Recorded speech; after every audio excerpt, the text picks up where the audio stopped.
Akala ng iba, pag-a-affiliate lang at pagti-TikTok live lang ang paraan para kumita dito sa TikTok. Hindi nila alam na kami dito sa OBA or sa Online Business Academy, nagagamit namin at napagkakakitaan yung TikTok account namin kahit hindi kami nagbebenta or nagpo-promote ng kahit anong product. Tama ang narinig mo, hindi mo na kailangan ng yellow basket guys at magkaroon ng viral video para kumita at magkaroon ng komisyon. Kasi dito sa Online Business Academy, kahit konti lang yung followers mo at kahit hindi pa yan umabot ng 700 followers ay pwedeng-pwede ka nang kumita. Basta meron ka lang ng tinatawag naming user ID or account ID na katulad nito. So meron tong code guys na kapag in-encode mo ay magkakaroon ka ng iyong online account kung saan doon kikita. So guys, i-clarify ko lang ha, hindi po tayo mismo sa TikTok kumikita. Gagamitin lang natin yung TikTok para kumita dito sa account natin sa user ID.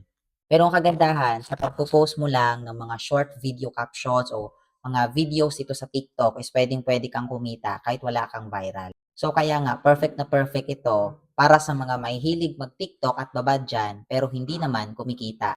Kung gusto mong mag-qualify, i-comment mo dyan sa comment section yung location mo para mag-guide na kita.